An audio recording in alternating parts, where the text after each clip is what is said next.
एक छोटी सी गांव में एक बूढ़ा गयासुद्दीन अपनी बेटी सलमा के साथ एक छोटे से घर में रहता था। गयासुद्दीन बहुत ही गरीब था। वो जंगल से लकड़ी काट कर लाता और बाजार में बेचकर अपने घर का गुजारा करता था। लेकिन उसके अंदर अब इतनी जान नहीं बची थी कि वो लकड़ी काट सके। उसकी बेटी सलमा बहुत ही सुंदर और होनहार थी। सलमा अपने घर पर सिलाई करके थोड़े बहुत पैसे कमा लिया करती थी। एक दिन गयासुद्दीन लकड़ी काटने जा रहा होता है। तभी उसकी बेटी कहती है, पिताजी, मैंने आपसे कितनी बार कहा है, अब आपके शरीर में इतनी जान नहीं है कि आप लकड़ी काट सको। आपको आराम की ज़रूरत है, आप आराम क्यों नहीं करते हो? बेटा, मैं आराम कैसे कर सकता हूँ? मुझे तुम्हारी शादी भी तो करनी है और फिर उस सूदखोर के पैसे भी तो देने हैं। तुम्हें पता है, मुझे हर वक्त डर लगा रहता है कि कहीं वो सूदखोर पैसे लेने ना जाए। बेटा, वो सूदखोर बहुत बेरहम इंसान है। अगर हमने जल्द से जल्द उसका कर्जा नहीं दिया तो वो हमारे साथ कुछ भी कर सकता है। पिताजी, आप परेशान क्यों होते हो? खुदा जरूर कोई रास्ता निकालेगा। और मैं भी तो सिलाई करती हूँ।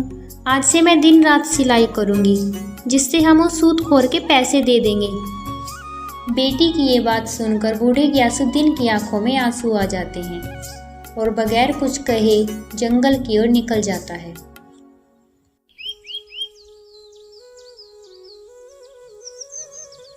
सलमा पिताजी की आंखों में आंसू देखकर बहुत परेशान होती है। शाम को जब गयासुद्दीन कटी हुई लकड़ी बाजार में बेचकर घर लौटता है तो उसकी बेटी उसे खाना देती है और उसके पास बैठकर बोलती है, पिताजी, तुम किसी से थोड़े बहुत दिन के लिए पैसे उधार लेकर उस सूदखोर का कर्ज क्यों नहीं दे देते? बेटा, बुरे वक्त में कोई यार दोस्त मदद नहीं करता, हर कोई मुंह मोड़ लेता है। और वैसे भी मेरे सारे दोस्त और सभी रिश्तेदार खुद गरीब हैं। वो खुद मुश्किल से अपना गुजारा कर पाते हैं। ऐसे में वो मेरी मदद भला कैसे करेंगे? मेरा कोई दोस्त इतना अमीर नहीं है जो इस मुसीबत में मेरी मदद कर सके। लेकिन पिताजी, हमें कैसे भी करके उस सूदखोर के पैसों का इंतजाम करना होगा। वो परसों अपने पैसे लेने आएगा। अगर उसे पैसे नहीं मिले तो पता नहीं हमारे साथ क्या सुलूक करेगा। बेचारा बूढ़ा गयासुद्दीन बेबस और मजबूर था। उसकी समझ में नहीं आ रहा था कि वो सूदखोर से अपना पीछा कैसे छुड़ाए। अगले दिन जब बूढ़ा गयासुद्दीन जंगल में लकड़ी काटने के लिए गया तो उसे जंगल में एक आदमी मिला। वो गयासुद्दीन के हाथ में कुल्हाड़ी देखकर बोला, तुम्हारी कुल्हाड़ी देखकर मालूम होता है कि तुम एक लकड़हारे हो और इस वक्त लकड़ी काटने जा रहे हो। हाँ बेटा, मैं एक लकड़हारा हूँ और इस वक्त लकड़ी काटने ही जा रहा हूँ। क्या तुम्हें मुझसे कुछ मदद चाहिए? मदद तो कुछ नहीं चाहिए, लेकिन तुम्हें अब सज़ा से कोई बचा नहीं सकता। हो सकता है राजा तुम्हें सूली पर लटका दे, या फिर हो सकता है कि राजा तुम्हें जीवन भर के लिए काल कोठरी में डलवा दे। ये तुम क्या कह रहे हो बेटा? मैंने तो ऐसा कोई काम नहीं किया जिसके लिए राजा मुझे इतनी कठोर सज़ा देंगे। क्या तुम नहीं जानते कि राजा ने पेड़ काटने पर रोक लगाई हुई है? अगर कोई भी जंगल में पेड़ काटता हुआ पकड़ा गया तो राजा उसे कठोर से कठोर सज़ा देंगे। और अब तुम्हें मेरे साथ राजा के पास चलना होगा। बेटा, अगर मैं लकड़ियाँ नहीं काटूंगा तो मेरे घर का गुजारा कैसे होगा? अगर तुम चाहते हो कि तुम्हारे घर का गुजारा चलता रहे और राजा तुम्हें सज़ा ना दे तो इसके लिए तुम्हें मुझे पैसे देने होंगे। फिर मैं राजा को तुम्हारे बारे में कुछ भी नहीं बताऊंगा। अजनबी की बातें सुनकर गयासुद्दीन की आंखों में आंसू आ जाते हैं। अब तुम रो क्यों रहे हो? रोने धोने से काम नहीं चलेगा, पैसों से काम चलेगा, पैसों से।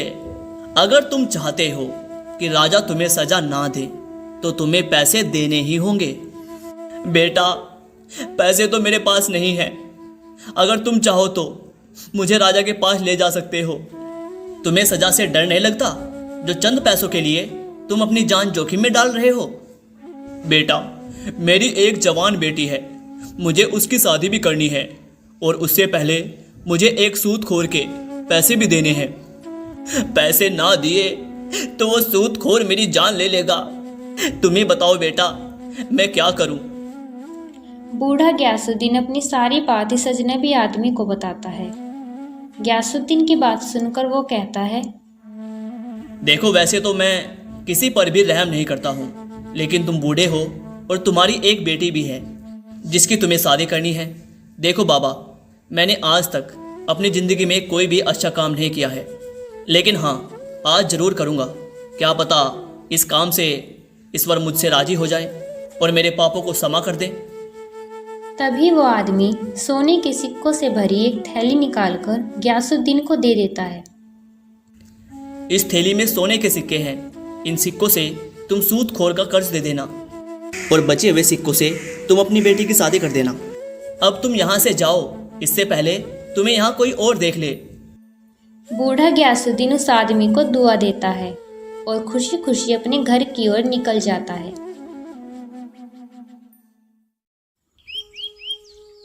चलते चलते उसे रास्ते में चक्कर आने लगते हैं, इसलिए वो आराम करने के लिए एक पेड़ के नीचे बैठ जाता है। कुछ ही देर बाद उसकी आंख लग जाती है। तभी वहाँ एक चोर आता है और बूढ़े गयासुद्दीन की सोने के सिक्कों से भरी थैली चुरा कर ले जाता है। थोड़ी दूर जाने के बाद जब वो चोर थैली खोलकर देखता है तो खुशी से झूमने लगता है और कहता है, अरे वाह, इतने सारे सोने के सिक्के, आज तो मेरी तकदीर खुल गई। अब मेरे बेबी बच्चों को भूखा नहीं सोना पड़ेगा। इन सिक्कों से तो मेरा सालों का गुजारा हो जाएगा। इतना कहकर चोर अपने घर की ओर निकल जाता है। उधर जब बूढ़े गयासुद्दीन की आंख खुलती है तो वो एकदम अपनी थैली देखता है, लेकिन उसे सोने के सिक्कों की थैली नहीं मिलती। गयासुद्दीन बहुत घबरा जाता है और अपने आप को कोसने लगता है। या खुदा, ये क्या हो गया? ना मैं सोता और ना ही मेरे सोने के सिक्कों की थैली चोरी होती। वर्षों बाद एक खुशी मिली थी, लेकिन अब वो भी छिन गई। अब मेरी बेटी की शादी कैसे होगी और उस सूदखोर का कर्ज अब मैं कहां से दूंगा? या खुदा, इस लाचार बेबस की मदद कर। उधर वो चोर अपनी बीवी से कहता है, तुम हर वक्त मुझे उल्टा सीधा कहती रहती थी ना कि मैं कुछ करता धरता नहीं हूँ। ये देखो, सोने के सिक्कों से भरी हुई थैली। इन सिक्कों से कम हमारा आसानी से 2 सालों का गुजारा तो हो जाएगा। अब मुझे कुछ भी करने की जरूरत नहीं है। तुम इतने सारे सोने के सिक्के कहाँ से लाए हो? तुम्हारी ये सवाल करने की आदत कब जाएगी? मैं ये सोने के सिक्के कहाँ से लाया हूँ, इससे तुम्हें क्या मतलब? मतलब है, क्योंकि मैं जानना चाहती हूँ, कहीं तुम ये सोने के सिक्के चुरा कर तो नहीं लाए? हाँ, मैं चुरा कर लाया हूँ। एक बूढ़ा आदमी एक पेड़ के नीचे सो रहा था, उसी की जेब से मैं ये सोने के सिक्कों की थैली चुरा कर लाया हूँ। अब तुम चोरी भी करने लगे हो? क्या तुम्हें किसी के सोने के सिक्कों की थैली चुराते हुए शर्म नहीं आई? क्या तुम दूसरों को दुखी करके खुश रहना चाहते हो? वो बेचारा बूढ़ा गरीब आदमी किस हाल में होगा, पता नहीं उसने ये सिक्के किस काम के लिए रखे होंगे और तुम उन्हें चुरा कर ले आए। अरे वो गरीब नहीं है, वो एक मालदार आदमी है। तुम्हें कैसे पता कि वो मालदार आदमी है? तुम जानते हो उसे? मैं उसे जानता तो नहीं हूँ, पर वो गरीब नहीं हो सकता, क्योंकि कोई भी गरीब आदमी इतने सारे सोने के सिक्के लेकर बेफिक्र नहीं सोता पेड़ के नीचे। हमें इस बात से कोई मतलब नहीं है कि वो मालदार है या नहीं, तुम्हें उसके सोने के सिक्के लौटाने होंगे। तुम ये कैसी बेवकूफ़ों जैसी बातें कर रही हो? अब मैं उस बूढ़े आदमी को कहाँ जाके ढूंढूंगा? सटिया गई होगा एकदम। तुम्हें उसे तलाश करना ही होगा। मुझे भूखा मरना पसंद है, लेकिन मैं इन चोरी के सिक्कों से अपने घर का गुजारा नहीं कर सकती। तुम्हें मेहनत मजदूरी करके अपने बीवी बच्चों का पेट भरना चाहिए, ना कि चोरी करके। ठीक है, मुझे पता है तुम नहीं मानोगी। मैं उस बूढ़े आदमी के सिक्के वापस करके आऊँगा। मैं कल सुबह ही निकल जाऊँगा। अब खुश हो तुम? वह चोर सुबह होते ही उस बूढ़े आदमी के सोने के सिक्के वापस करने के लिए उसकी तलाश में निकल जाता है। उधर बूढ़ा गयासुद्दीन जब अपने घर पहुंचता है तो उससे उसकी बेटी कहती है, पिताजी, मैं कब से आपका इंतजार कर रही थी, आज आपको इतनी देर कैसे हो गई आने में? तो बूढ़ा गयासुद्दीन कुछ नहीं बोलता। पिताजी तुम चुप क्यों हो? कुछ बोलते क्यों नहीं? बूढ़ा गयासुद्दीन सारी बात अपनी बेटी को बताता है। उतने में ही सूदखोर अपने पैसे लेने आ जाता है। सूदखोर को देखकर गयासुद्दीन घबरा जाता है। गयासुद्दीन, आज का दिन याद है ना? आज तूने मेरे पैसे देने का वादा किया था। ला, जल्दी से मेरे पैसे दे। सेठ जी, मैंने आपके पैसों का जुगाड़ कर लिया था, लेकिन किसी ने मेरे सोने के सिक्कों की थैली चुरा ली।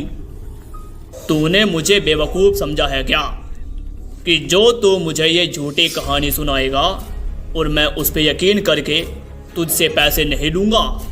अरे तेरे जैसे मुझे रोज़ 50 आदमी मिलते हैं झूठ बोलने वाले। मेरा समय बर्बाद मत कर। चल जल्दी से मेरे पैसे दे। सेठ जी, मैं झूठ नहीं बोल रहा हूँ, मैं सच कह रहा हूँ। किसी ने मेरे सोने के सिक्कों की थैली चुरा ली। अच्छा, तो जरा तू ये बता, तेरे पास वो सोने के सिक्कों की थैली कहाँ से आई थी? जरा मुझे भी तो पता चले। आखिर तू बुढ़ापे में करता क्या है जो सोने के सिक्के कमाने लगा? गयासुद्दीन चुप रहता है। वो इस बात का कोई जवाब नहीं देता। अब चुप क्यों है? बताता क्यों नहीं कि वो सोने के सिक्के तुम्हारे पास कहाँ से आए थे?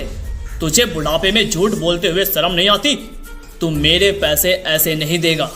तू मेरे साथ राजा के पास चल। सूदखोर गयासुद्दीन और उसकी बेटी को राजा के पास ले जाने लगता है। रास्ते में जब गांव वाले सूदखोर को देखते हैं तो कहते हैं, अरे देखो, ये सूदखोर बेचारे बूढ़े गयासुद्दीन और उसकी बेटी को राजा के पास लेके जा रहा है। सत्यानाश हो इस सूदखोर का, बेचारे बूढ़े को राजा के पास लेके जा रहा है। पता नहीं राजा इस बूढ़े को क्या सजा देगा। खुदा इस पर रहम करे। भाई, मुझे भी 10 दिन बाद इस सूदखोर का कर्जा देना है। दुनिया मर रही है, पर ना जाने इस सूदखोर को मौत क्यों नहीं आती। कभी बीमार भी नहीं होता, गरीबों पे जुल्म कर करके सांड हो रहा है। सूदखोर राजा के दरबार में पहुंच जाता है और राजा से कहता है, महाराज, करीब 2 साल पहले गयासुद्दीन ने मुझसे कर्जा लिया था और आज के दिन इसने मेरा कर्जा देने का वादा किया था महाराज, लेकिन अभी तक इसने मुझे कुछ नहीं दिया महाराज। और ये मुझसे झूठ बोल रहा था महाराज कि इसने मेरे पैसों का इंतजाम कर लिया था, लेकिन उससे पहले ही कोई इसकी सोने के सिक्कों की थैली चुरा कर ले गया। तुम ऐसे आदमी को कर्जा देते ही क्यों हो जो चुका न सके? हैं? महाराज, ये मेरे सामने आकर रो रहा था तो मुझे इस पर तरस आ गया, वरना मैं ऐसे लोगों को कभी कर्जा देता ही नहीं हूँ महाराज। पूरी बात सुनने के बाद राजा बोला, यहाँ के कानून के अनुसार जो भी व्यक्ति ठीक समय पर अपना कर्जा नहीं चुका पाता, उसके घर के सभी सदस्य कर्जा देने वाले की गुलामी करेंगे जब तक कि वो अपना कर्जा ना चुका दे। राजा का फैसला सुनते ही बूढ़ा गयासुद्दीन डर से कांपने लगा, क्योंकि अब उसे और उसकी बेटी को सूदखोर की गुलामी करनी पड़ेगी। लेकिन मैं गयासुद्दीन की उम्र का लिहाज करते हुए मैं गयासुद्दीन को कर्जा चुकाने के लिए 1 दिन की मोहलत और देता हूँ। अगर गयासुद्दीन तुमने 1 दिन के अंदर अनवर का कर्जा नहीं दिया तो तुम्हें और तुम्हारी बेटी को अनवर की गुलामी करनी होगी। राजा का फैसला सुनने के बाद सूदखोर गयासुद्दीन के साथ उसके घर चला जाता है और गयासुद्दीन से कहता है, गयासुद्दीन, जब तू मेरे पैसे 2 सालों में नहीं दे सका तो 1 दिन में कहाँ से देगा? तू एक काम कर, अपनी इस खूबसूरत बेटी की शादी मेरे साथ कर दे। तेरी बेटी मेरे साथ राज करेगी, राज, और मैं तेरे साथ भी अच्छा बर्ताव करूँगा। मैं तेरे जैसे सूदखोर के साथ कभी शादी नहीं करूंगी। तू बेरहम है, लोगों पर जुल्म करता है। तो ठीक है, फिर अगर तेरे इस बाप ने मेरा कर्जा 1 दिन के अंदर नहीं दिया तो तुम दोनों मेरे गुलाम हो जाओगे, और मैं तेरे इस बूढ़े बाप से इतना सख्त काम लूँगा कि इसकी रूह कांप उठेगी। अब मैं जा रहा हूँ और 1 दिन बाद ही आऊँगा। इतना कहकर सूदखोर वहाँ से चला जाता है। फिर सलमा अपने पिता से कहती है, पिताजी, 1 दिन के बाद हम इस मनुष्य का कर्ज कहाँ से देंगे? अगर हमने इसका कर्ज नहीं दिया तो ये हमारे साथ बहुत जुल्म करेगा। पिताजी, मैं तुम्हारे ऊपर जुल्म होते हुए नहीं देख सकती। इस जालिम ने बहुत से लोगों को परेशान किया है। इसने किसी का घर छीन लिया तो किसी की ज़मीन छीन ली।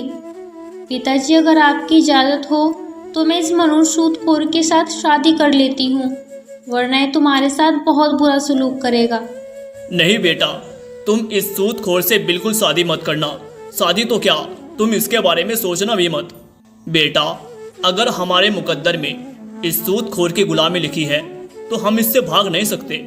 लेकिन पिताजी, वो सूदखोर बहुत बेरहम है।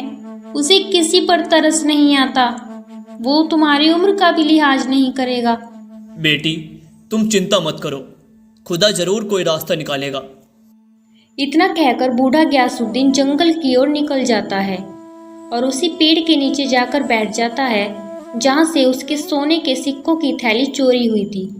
वो देर तक टकटकी बांधे आसमान की तरफ देखता रहता है और ना जाने क्या क्या सोच रहा होता है। उसको कुछ समझ नहीं आ रहा था कि वो अब करे तो क्या करे। उतने में ही वो चोर बूढ़े गयासुद्दीन की तलाश करते हुए वहाँ आ जाता है और बूढ़े गयासुद्दीन को पेड़ के नीचे बैठा देखकर बहुत खुश होता है। फिर वो गयासुद्दीन से कहता है, बाबा जान, तुम्हारी हालत देखकर ऐसा लगता है जैसे तुम बहुत बड़ी मुसीबत में हो। तुम मुझे अपनी परेशानी बता सकते हो। मुझसे जो हो सकेगा मैं तुम्हारी मदद जरूर करूँगा बाबा जान। बूढ़ा गयासुद्दीन चोर के गंदे मैले और फटे हुए कपड़े देखकर बोला, बेटा, तुम्हारे कपड़ों पर लगी टुक्कियाँ तुम्हारी कहानी खुद कह रही हैं। इन्हें देखकर मैं कैसे विश्वास करूं कि इस बुरे वक्त में तुम मेरी मदद कर सकोगे।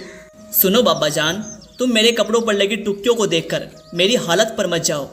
आप मुझे अपनी परेशानी बताइए, मैं उसे दूर करने की पूरी कोशिश करूंगा।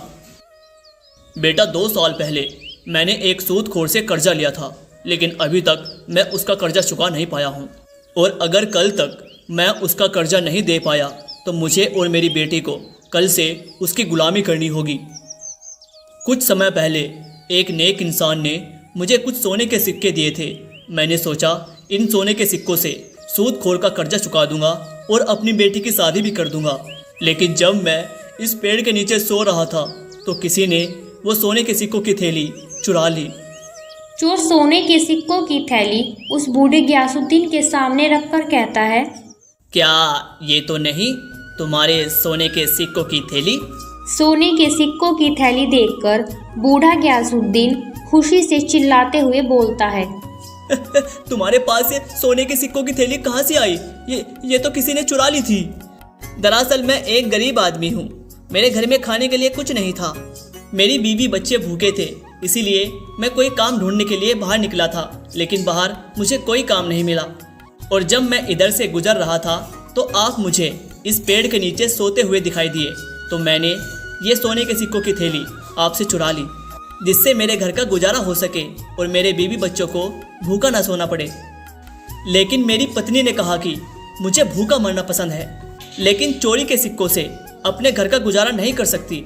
हो सके तो मुझे माफ़ कर देना बाबा जान, मेरी वजह से आपको इतनी तकलीफ़ों का सामना करना पड़ा। कोई बात नहीं बेटा, तुमने मुझे ये सिक्के लौटा दिए, इसीलिए मैं तुम्हें माफ़ करता हूँ।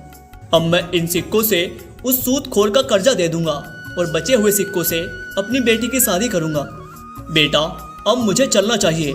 मुझे जल्दी से जल्दी उस सूदखोर का कर्जा देना है। अब बूढ़ा गयासुद्दीन अपने घर चला जाता है और अपनी बेटी को सोने के सिक्कों की थैली दिखाते हुए कहता है, ये देखो बेटा, ये वही सोने के सिक्कों की थैली है जो चोरी हो गई थी। लेकिन पिताजी, तुम्हें ये थैली मिली कहाँ पे? बेटा, जो चुरा कर ले गया था वही वापस देकर गया है। उसकी पत्नी बहुत नेक औरत है, उसी की वजह से ये सब हुआ है। मैंने कहा था ना, खुदा हमारी मदद जरूर करेंगे। पिताजी, ये तो बहुत अच्छा हुआ। मैंने कहा था ना, खुदा जरूर कोई रास्ता निकालेगा। अब हमें इस जालिम से छुटकारा मिल जाएगा। इतने में ही सूदखोर वहां आ जाता है और बूढ़े गयासुद्दीन से कहता है, गयासुद्दीन, एक दिन तो बड़ा जल्दी गुजर गया। अब तुम और तुम्हारी बेटी तैयार हो जाओ मेरी गुलामी करने के लिए। अब भी मौका है, अपनी बेटी की शादी मेरे साथ कर दे। तेरी बची खुची जिंदगी सुख के साथ कटेगी। तुम्हारा क्या ख्याल है मेरी ख्वाबों की मलिका? क्या तुम अपने बूढ़े बाप पर जुल्म होता देखना चाहती हो? चुप रहे, अपनी गंदी जुबान से मुझे मत भुला। खुदा के होते हुए तुम हमारा कुछ नहीं बिगाड़ सकते। ये लो सोने के सिक्के, इन्हें बेचकर अपने पैसे ले लेना और अब यहाँ से दफा हो जाओ। अरे वाह, सोने के सिक्के! जिस कर्जे का इंतजाम तू 2 सालों में नहीं कर पाया वो तूने कुछ घंटों में कर दिया। कहाँ से आए तेरे पास ये सोने के सिक्के? तुम्हें इस बात से क्या मतलब? तुम्हें तुम्हारा कर्जा मिल गया, अब निकलो यहाँ से। गयासुद्दीन की बात सुनकर सूदखोर गुस्से से दमदमाता हुआ वहां से चला जाता है और फिर बचे हुए सिक्कों से गयासुद्दीन अपनी बेटी की शादी कर देता है। उसके बाद बूढ़ा गयासुद्दीन और उसकी बेटी खुशी खुशी अपना जीवन बिताते हैं।